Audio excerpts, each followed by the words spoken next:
Cheri Scholtz, who's the CEO of Petco, joins us on What's Next this week, and we're going to be talking about recycling and something I'm very, very passionate about. So it's a great pleasure to have you with us, Cheri. How are you doing? Good, I'm doing well and lovely to be with you. Thanks for the invitation. It's a great pleasure. Listen, for those who don't know who Petco is, who haven't heard the name Petco before, tell us a little bit about your organization and what do you guys do exactly, and how long have you been doing it? We've been doing it for quite a while. We started way back at the end of 2004 as a voluntary producer responsibility organization. And that essentially is an organization where a collective group of companies come together to find a solution for the end of life of their products. So we started in 2004 as a completely voluntary organization. And we set ourselves goals and targets for the next 15 years on how many PET bottles we wanted to collect, PET plastic bottles, that is. And perhaps for those who don't know, PET in the textile sector is known as polyester, and in the packaging sector, it's called PET. Oh. So we were focusing on PET specifically, and we've grown the collection and recycling of PET bottles every year since then, from less than 10,000 tons to close to 90,000 tons now. Okay, well, that's pretty impressive. So when you say plastic bottles, I assume that it's those 2-liter bottles that you buy cool drink in, anything that comes in a plastic bottle, right? That you buy from a supermarket that all of us consumers use. Is that correct? There are different kinds of plastic bottles, actually, but PET has the polymer identification code, the number 1. So it's used primarily for soft drinks, for water. There is also home and personal care usage, things like Sunlight dishwashing liquid, some of the bubble baths, some salad dressings, mayonnaise jars. The other plastics that you get are HD. For example, those are Petco milk bottles. But Yes. We are generally in the soft drinks sector. Okay. So Petco is a membership-based organization. Can you tell us more about who your members are? Who are these members that make up your membership? The members of Petco are the producers who put their products onto the market in PET packaging. And why this is important is the principle of Petco is based on extended producer responsibility. So that means that the producers who put that packaging on the market accept responsibility for it at the end of its life cycle. Now, identifying who's responsible for that packaging is really important because often people feel that it may be the person who makes the packaging. But of course, it's the brand owners or the importers because they choose the packaging that they want to put their products in, and they have the ability to design it well for recycling or not. They're in a position to affect the changes that might be needed. And that is why the majority of Petco's membership are brand owners. And included in that are Coca-Cola and PepsiCo, Unilever, Twizzler. All of our members can actually be found on our website, but they're all of the big brand owners in South Africa. So is it fair to say that Petco, and you look at those members that you've got, they probably account for 80% of the plastics that we are talking about today, or is it less than that, or is it more than that? It's probably that amount, actually. You've hit a nail on the head there, in fact, because my colleagues around the world tell me that in terms of packaging, pretty much globally, between 80 and 90% of the packaging that is placed on the market comes from 10 to 20% of the big brand owners. But what's also important for an organization like Petco is, of course, the obliged sector takes big responsibility, but a PRO also needs to look after the smaller brand owners. So often we find ourselves in the position of spending much more time with a bigger number of members who actually put less packaging on the market. So one of the objectives as a PRO is to pay attention to all of your members. That is so fascinating. And I guess that if you know which of those big members are out there, you know more or less how much plastic is in the market, and we know more or less how much we're recycling. And ultimately, we always seek to improve that number by increasing it. Absolutely. I find that absolutely fascinating.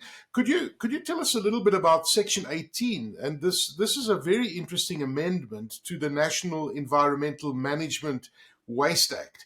How has this impacted the organization and your members?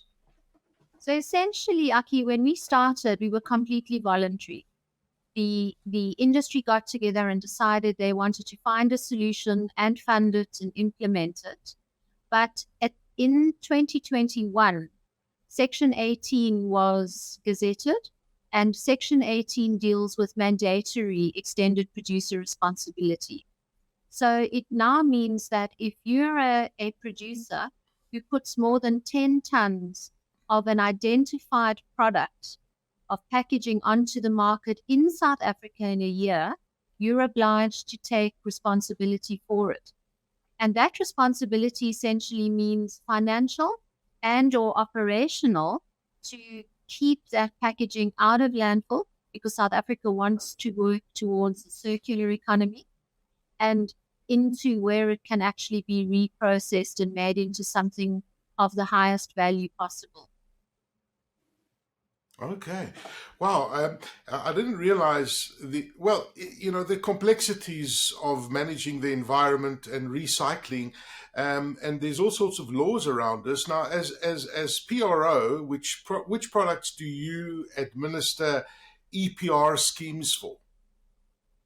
We still administer a scheme for PET bottles primarily, but that includes everything from beverage bottles, home and personal care, edible oil, plus the jars, sauces, things like that.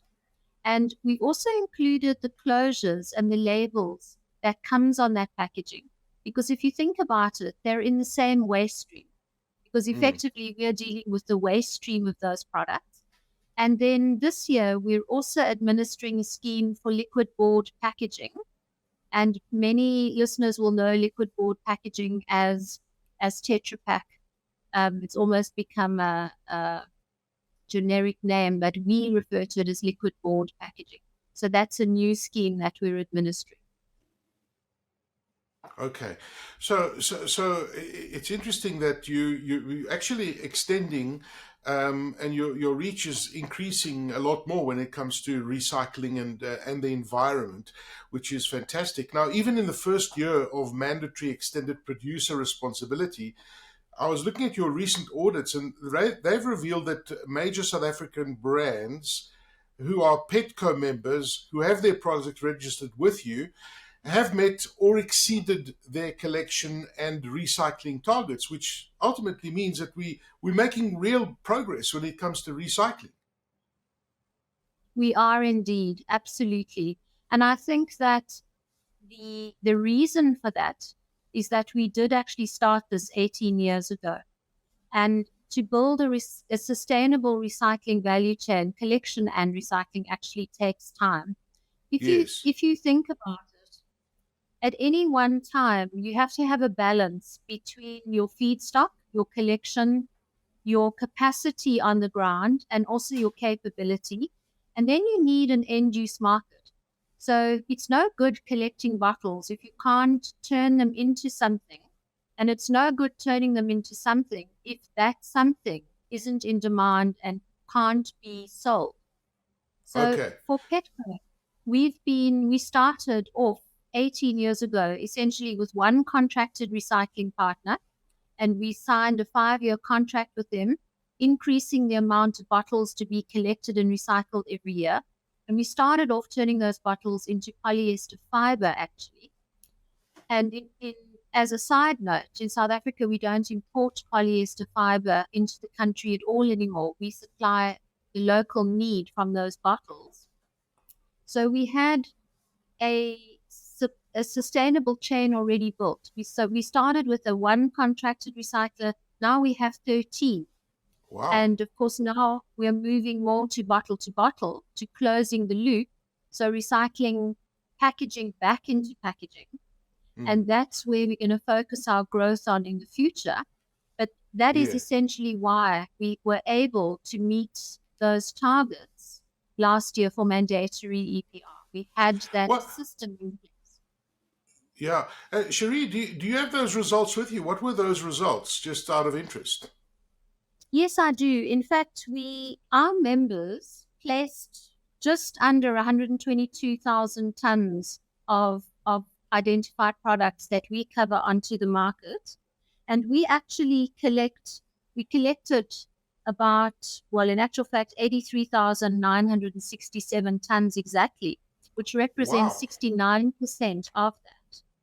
So it's really a good innings to be on, but it doesn't mean that we don't have a lot more work ahead of us as well. So Of we course. can't rest But on our laurels, but it's certainly significant, and it does, I think, put South Africa in amongst those countries doing well. And I think what's particularly useful to share is all of that collection and recycling and reprocessing happened in South Africa. We didn't export material. We didn't need it to be processed anywhere else. And that's very, very key, because if you look at other parts of the world, in the past, many other countries had to send a good portion of their collected recyclables to the East for recycling. And then China closed their doors a few years ago. And that's created many, many issues in Europe, for example, and America, and even Australia, because now they have to find solutions to reprocess those materials locally. Whereas ah, with our model, we've built that capacity in South Africa. so that's interesting because so you've managed to do all of this. I mean, you talk about how you started, over a decade ago with one particular partner. Now I think you mentioned you've got 13, right? Or is it 14? Yes, Yeah. 13. So that essentially is how you guys have achieved this, because to do 80,000 tons, over 80,000 tons, that's an extraordinary amount of plastic to recycle.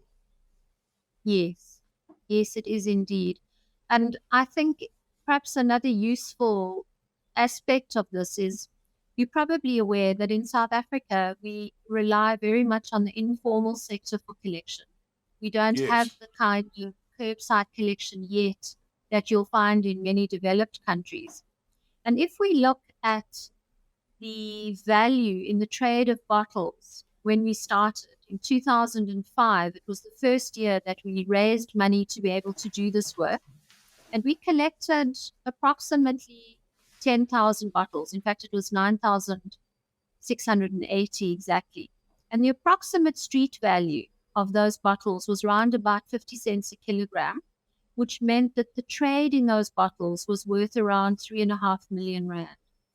If you look at the close to 90,000 tons that we did last year at an average street value of 6 Rand, because the bottle price got very high. Of course, it Mm. fluctuates all the time. But that represents a value in trade for the collection chain of more than 350 million Rand. So the value in sharing that with you is how building a sustainable collection and recycling value chain can add value and job creation and development of SMMEs in South Africa. And I think that's a useful stat to share. No, it's fascinating.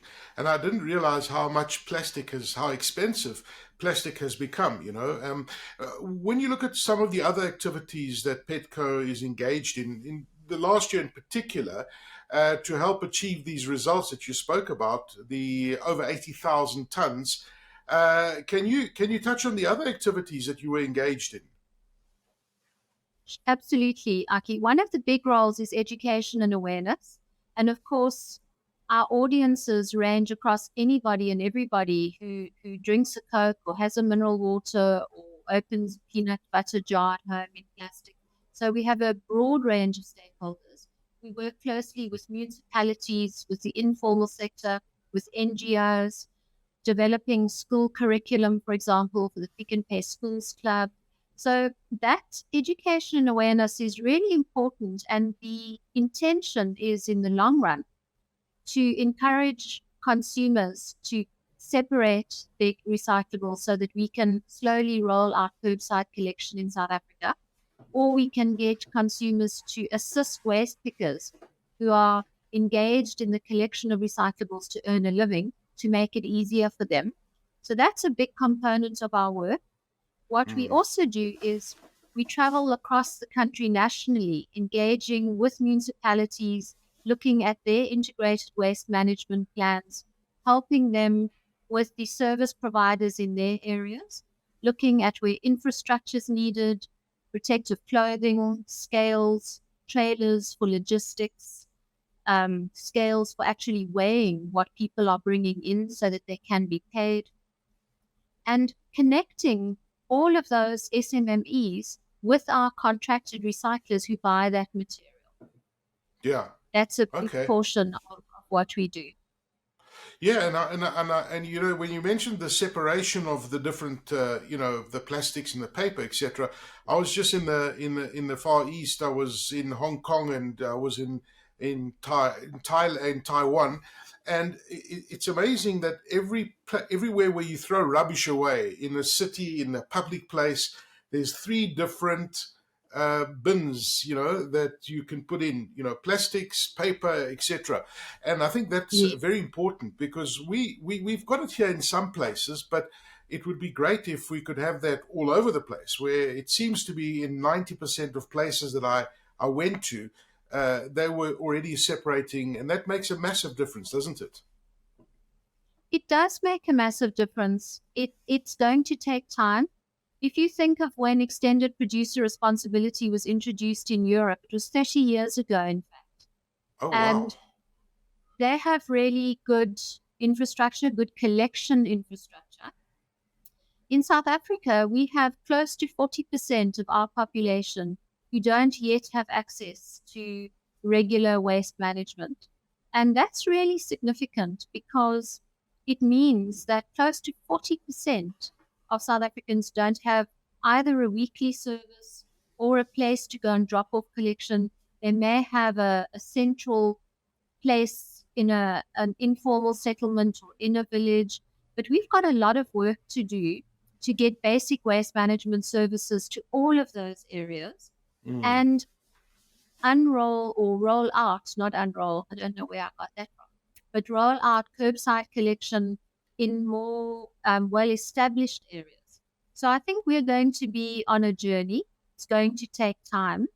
But where I think we are remarkable is that we know there are more than 50,000 collectors who are earning a living by collecting waste. So what we want to do is, as we integrate that sector into the formal sector, we don't leave them out, that we include them in the plans to actually roll out curbside collection, to be able to formalize their businesses more. So we probably won't look 100% like what you see in other countries that have very high density. We are very spread out, but it'll be working towards that definitely, because if we're taking South Africa to a circular economy, we want our recyclables to be as clean and have as high value as possible in the long run. Okay, so we'll get there. We'll get there. I've no doubt about that. Now, I'm fascinated that in waste management there's technology and innovation happening, and I'd love you to tell us a little bit about the role that technology and innovation is playing in the work that you do. Yes, it's really important, both from a technical perspective in being able to take a bottle that's collected in an informal way and turn it back into a quality bottle that an international brand will put their product back in. So you have the recycling technologies that are innovative. But in other areas, what's very exciting is that we're using and looking at blockchain technology with a partner to understand the upstream value chain. So to explain how our contracts work, we understand exactly what our recyclers pay at their gate for baled bottles and packaging that is delivered, because we audit that. And that's partly where we're able to get accurate figures on what our recyclers buy in, and then what, of course, they sell, and what happens to wastage in between. But in the upstream value chain, from the collector to the sorter to the aggregator, we weren't able to have sight of that portion of the value chain.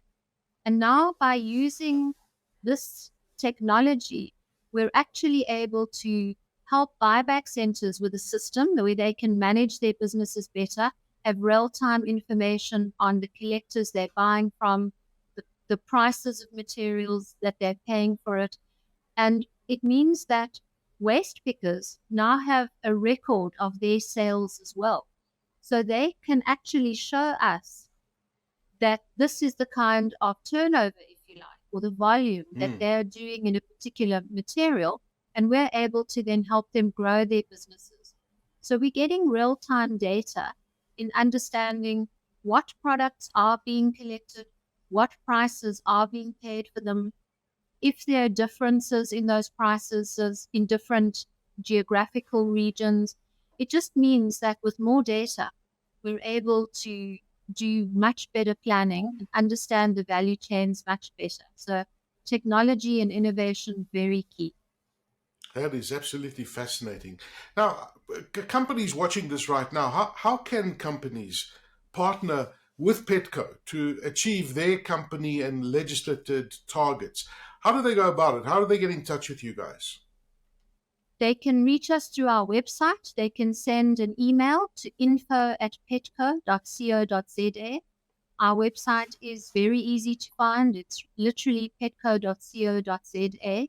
And if they reach out to us, we'll engage with them and partner with them to actually help them find solutions for declaring their packaging footprint that they place on the market, and then working out how much we need to collect and how we go about doing that. It's all about a partnership. Absolutely fascinating. I've learned so much chatting to you, Cheri. Thank you for your time and sharing those insights. And I hope that when we have this conversation next year, you will say to me that we've gone over the 100,000 tons mark collected compared to the over 80,000 last year. But it sounds like you guys are doing incredible stuff to the environment, making great progress. And we need this in the world that we're living in today to make sure that we recycle and we keep everything around us clean and fresh. It's all about this planet that we're living in. Cheri Scholtz, who's the CEO of Petco, thank you so much for sharing those insights and joining us on What's Next. Thank you very much.